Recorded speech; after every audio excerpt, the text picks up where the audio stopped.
Welcome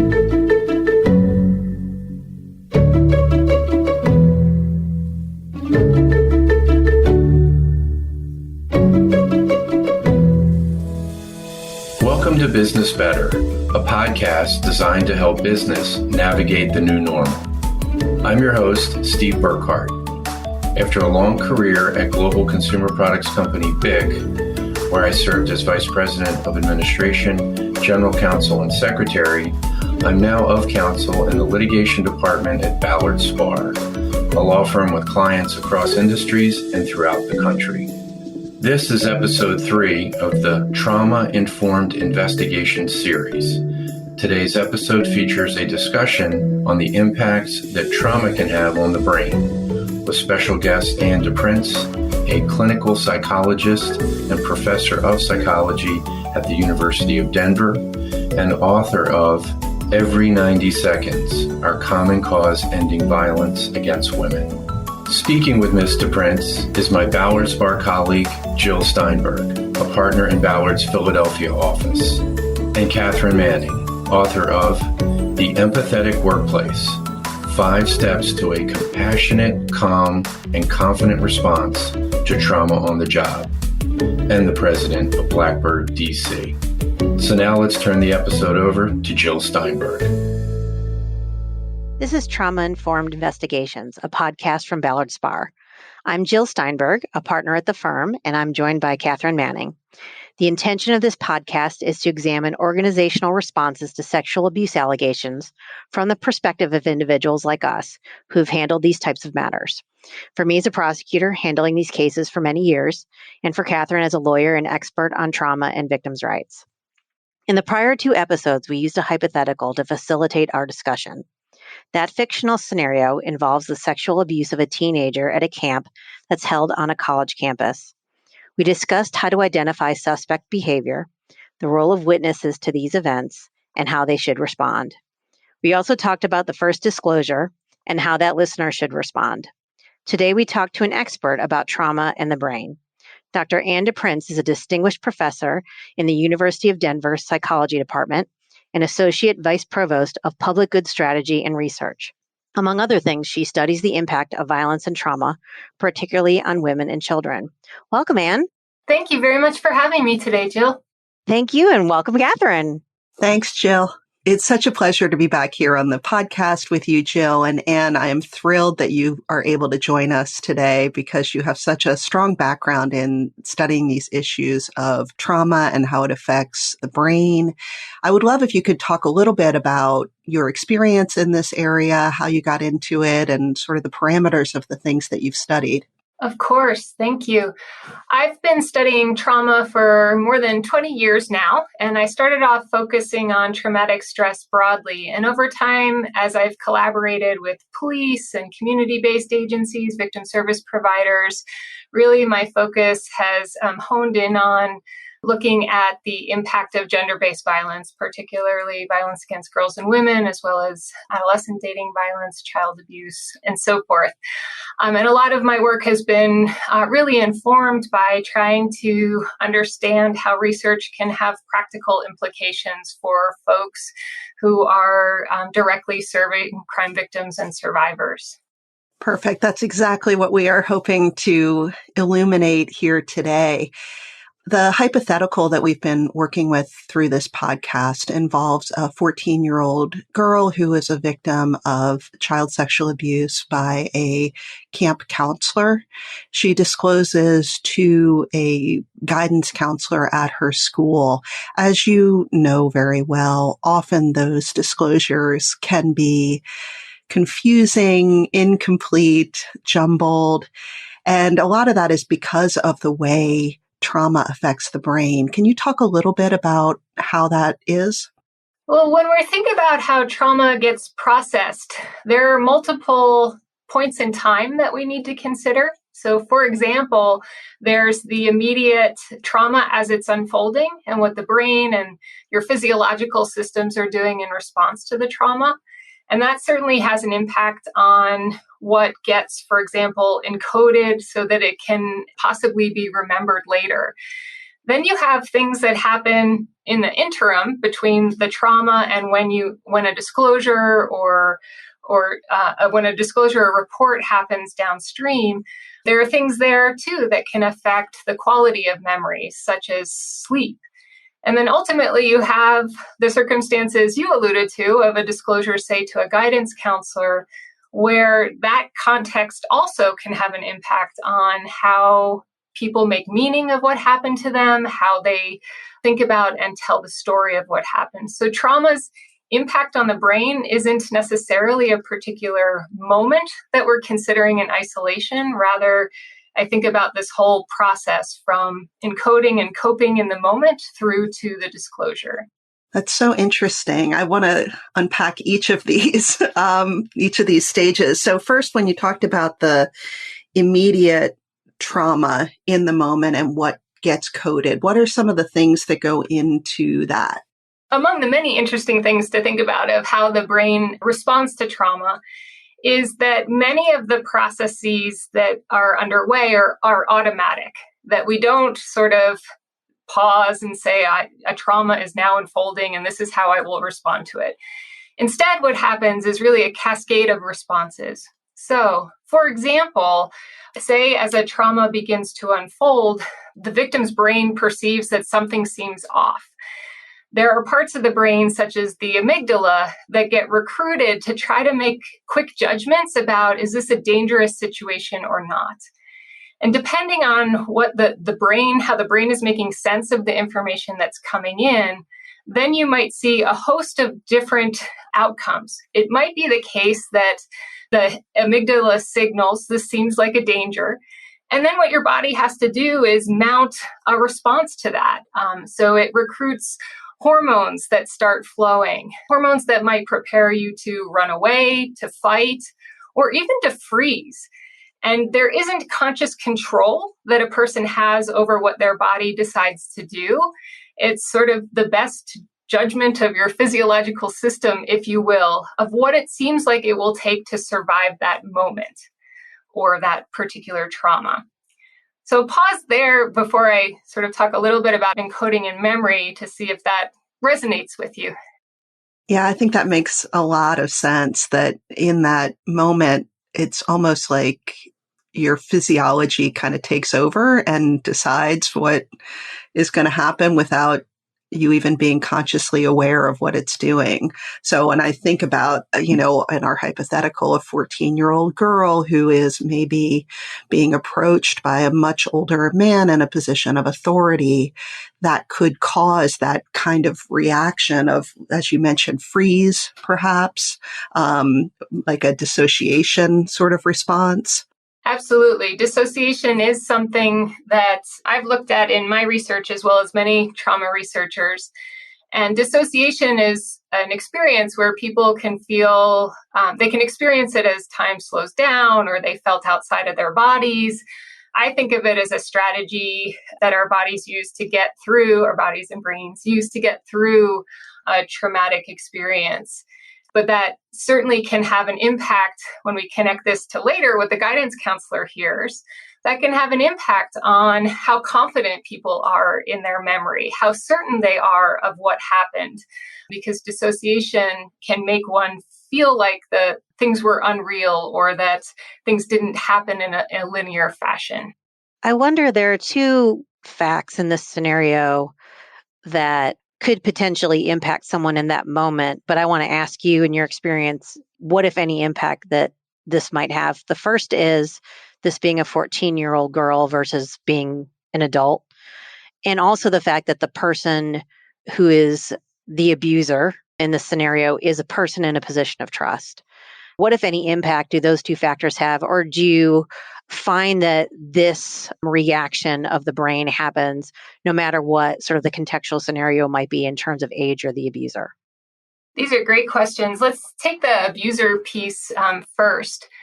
I would think about a person in a position of trust who grooms and abuses a young person is something that on my research team and in the field, we call a betrayal trauma. Jennifer Fried is a psychologist who coined that term.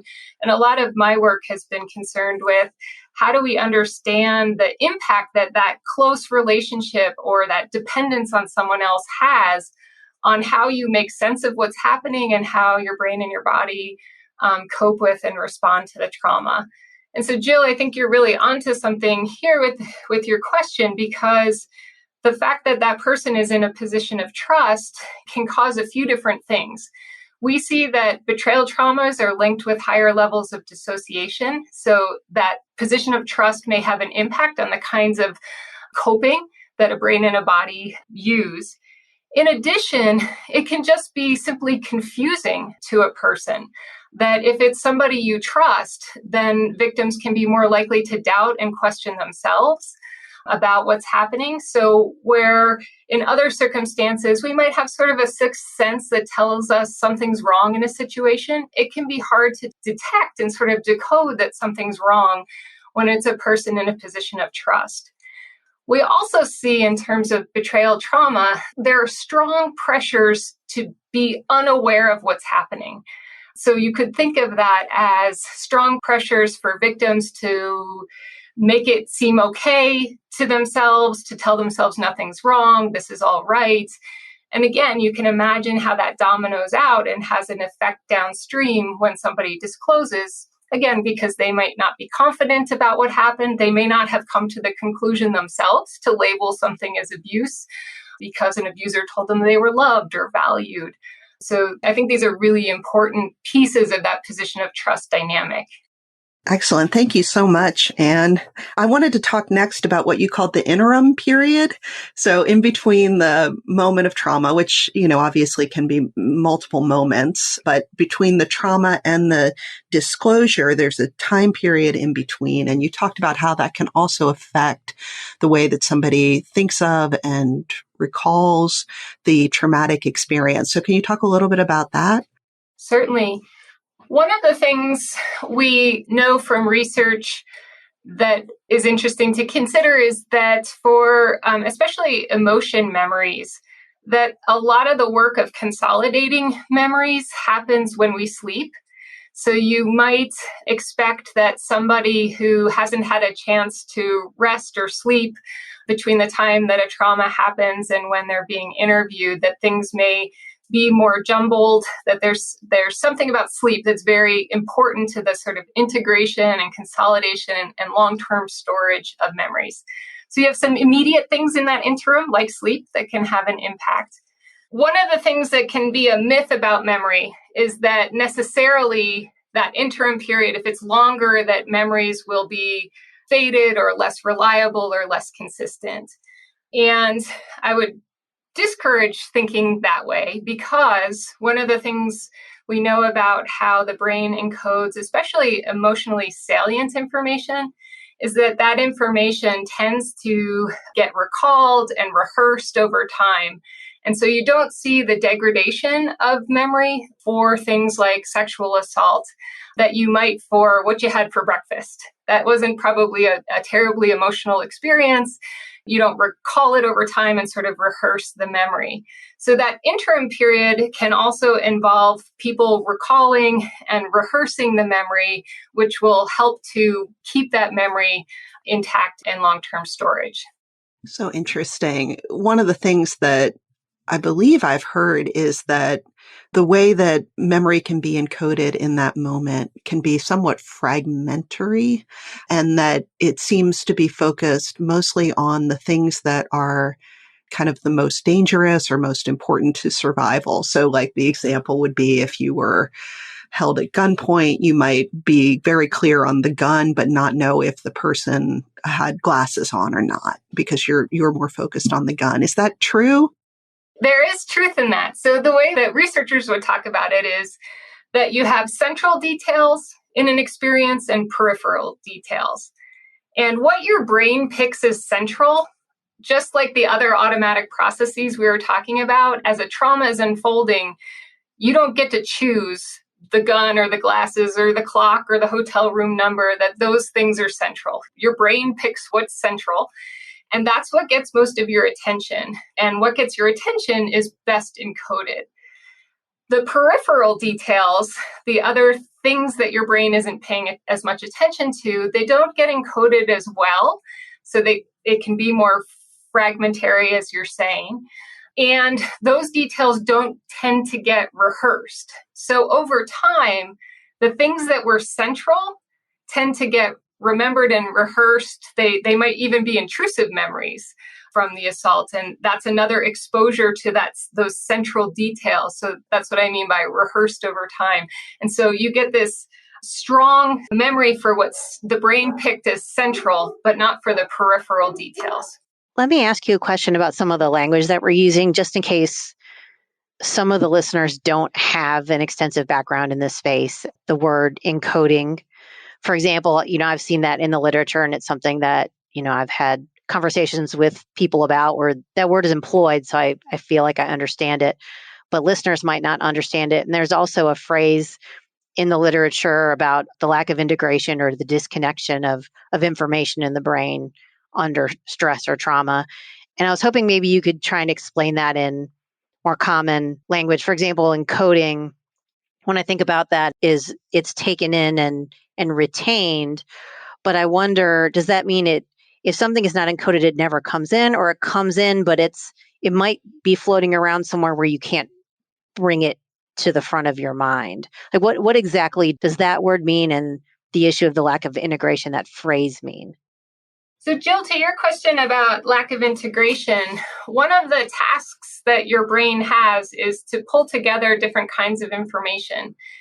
Right now, we have auditory information coming in, the sounds of voices. People have whatever's happening in their workspace or their car where they're listening to the podcast. They have physical sensations, maybe the chair they're sitting on or something about the shoes they're standing in. And your brain has to integrate that information. And then based on what you've encoded through your different senses, the brain then tries to pull those pieces of information together. And that memory ultimately, we hope, moves into long-term memory storage so that later when people are asked, what did you learn on the podcast today? They can call up a memory and tell you something about it. So you can imagine that just listening to a podcast and recalling later what happened is a really complex set of steps that require connecting different sensory information and temporal information. What day was that podcast together to get to a coherent story of what you learned at the podcast? So when people talk about lack of integration, there's usually two different ways that I hear it talked about. One is that something about the memory and how it was encoded and experienced, it may have been that people were just paying attention to, say, very emotionally salient information. And so it's difficult to connect that with other sensory pieces. And so the memory, when you experience it, it doesn't feel like other memories because it feels disintegrated. You don't have that sense of just like, this is what I heard on a podcast. And so that can be part of a sense of lack of integration. And then there's a piece that's back to Katharine's earlier question about dissociation, where dissociation itself is this lack of integration. So it may be the case that survivors during a trauma focus on a particular sensory detail to the exclusion of others. And then it has that effect of not having an integrated, necessarily coherent story down the road when asked about what happened. And so, Anne, when we come to the moment of our victim first disclosing what she has experienced, this abuse at the hands of the older counselor, and the guidance counselor begins to ask questions, you can see how these different pieces could line up in a way that make it very difficult to tell a story in a way that we normally expect a story to be told, right? If we think about things like the dissociation, possibly focusing on one detail to the exclusion of others, the bringing in the betrayal trauma and the confusion and doubt that can come from that, as well as this issue of what's getting encoded and not. So can you talk a little bit about some of the things that people should be aware of when they are in this position? If you are in a position where somebody has come forward to disclose to you, what are some of the things that could be happening as somebody is telling this story? One of the things that I think it's really important to be aware of is that culturally, we have a lot of myths about how people are supposed to survive traumas and talk about them later. And some of these tie into rape myths.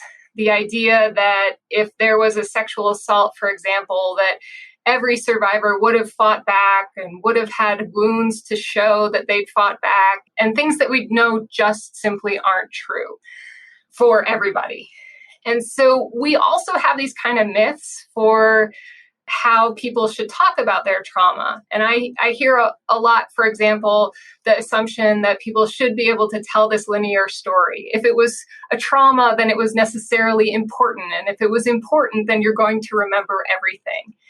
And so I think for your listeners, Katharine, it's really important when somebody's disclosing to begin by listening and by not judging what people are telling and not deciding that the story should come out in a particular way, and recognizing that the process of making sense of what happened during a trauma is quite literally a process.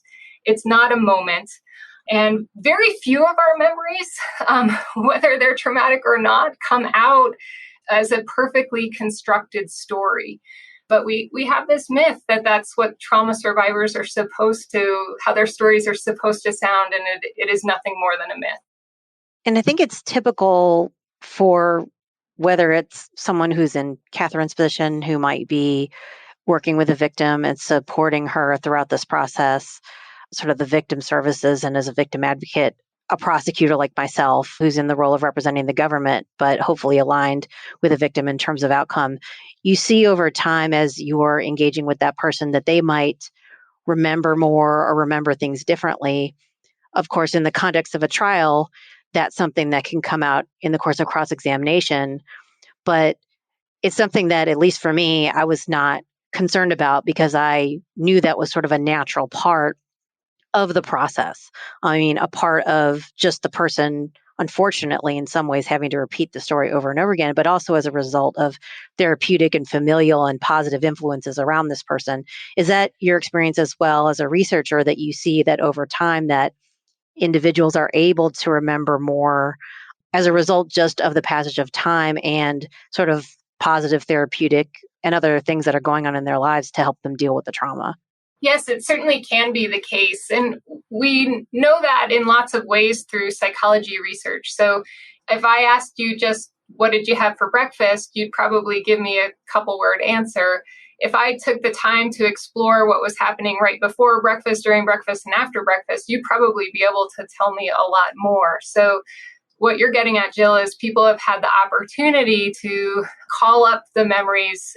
And again, that process in memory of the memory being rehearsed, and that's how memory researchers talk about it, being called up and reinforced, that can help people jog people's memory, pull in pieces that they may have forgotten about or that weren't connected or that they frankly didn't know were important to tell as part of the story. I'd like to pivot just a little bit, Anne, and talk about another concept that I know that you have done some research on, and that's the concept of institutional betrayal. I think it's particularly apt in this conversation as we're talking about how individuals respond to reports of a traumatic experience and the way that they respond and the support they give and how that can have a lasting impact on the individual and their relationship with the organization. So can you talk a little bit about first just what is institutional betrayal? Institutional betrayal is a concept and a term that was also introduced by Jennifer Fried, the psychologist who I mentioned earlier, who really brought forth betrayal trauma as a concept. And where betrayal trauma recognized the dependence that we might have on an abuser, institutional betrayal begins to recognize that people are situated in systems and organizations, and sometimes we're dependent on those organizations as well. And we can be dependent on organizations in lots of ways. We can count on them to stop circumstances that might promote abuse, to be accountable when abuse is reported, to not cover it up. And there are, unfortunately, lots of ways that institutions can fail to do those things and betray the people who count on them. So you might think about headlines you've seen about college campuses covering up sexual assault or churches and so forth. And those would be instances of institutional betrayal where people count on and are dependent on these institutions who do something either to create the circumstances where abuse and violence is likely to happen, or harassment, or fail to respond appropriately. And is the reverse also true? So that if somebody comes forward and discloses an abuse and is met with positive, supportive, listening ear, that can have a positive effect on them and their healing? This is a really interesting question. So one of the areas that my work focuses on is the kinds of social reactions that people make to disclosures.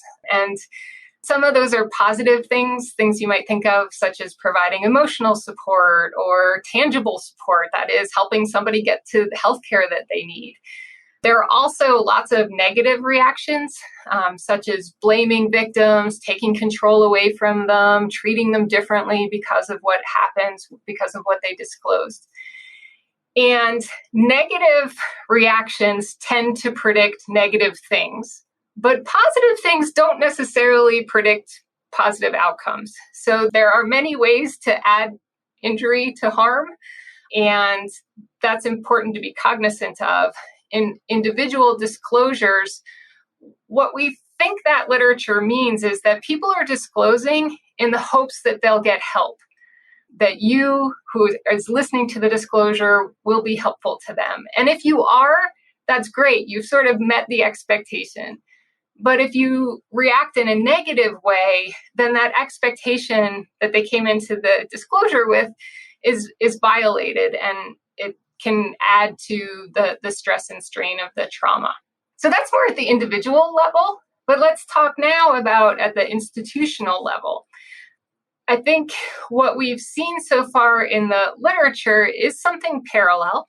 So when people feel like the institution betrayed them in some way, created the circumstances where trauma was possible, or didn't respond when it was disclosed, then you do see this sort of additional harm, the worsening, for example, of post-traumatic or health symptoms. What I don't think we have a good sense of from the research literature yet is what is the positive impact of what Dr. Fried would call institutional courage. So when institutions really do things the best that they can in a survivor-centered, trauma-informed way, what is gained there? I think we have some very powerful survivor stories that really bring to life the healing that is possible. And our research literature hasn't quite caught up with that yet to really quantify the impact of what Jennifer would call institutional courage. Are you able to share one of those anecdotal stories? One of my colleagues, Dr. Katharine Becker-Blees at Oregon State University, often talks about the story of Brenda Tracy, who is a survivor who's done a lot of public education and really tried to change the world with her story. She had survived gang rape at Oregon State University, and her case was mishandled. And years later, she contacted Oregon State University, and the president made a personal apology and indicated what he was going to do to handle things differently going forward. And my colleague, Dr. Becker-Blees and Brenda Tracy, have in various ways really championed that as an example of institutional courage that really made a difference in Brenda's healing and her going on to be such a powerful voice for change and for ending sexual violence. Thanks so much for sharing that story. I have read a little bit about Brenda Tracy. She's doing just incredible work. It's really, really inspiring. And it's also nice to hear that it's never too late. Even if the initial reaction was not the ideal one, there's always an opportunity to step forward and do the right thing when you have that moment and to seize it. Anne DePrince, I want to thank you so much for joining us and sharing with us your expertise and your experience. I know I've learned a lot. I'm sure that our listeners have as well. We will share in our show notes a link to your research and your work so that if people want to learn more about what you're doing, they can. Thank you, Jill, for joining me for this episode. And thank you, listeners, for joining us as well. Please come back next time. We'll talk to you soon. Thanks again to Jill Steinberg, Katharine Manning, and Anne DePrince. Make sure to visit our website, www.ballardspar.com, where you can find the latest news and guidance from our attorneys. Subscribe to the show in Apple Podcasts, Google Play, Spotify, or your favorite podcast platform. If you have any questions or suggestions for the show, please email podcast@ballardspar.com. Stay tuned for a new episode coming soon. Thank you for listening.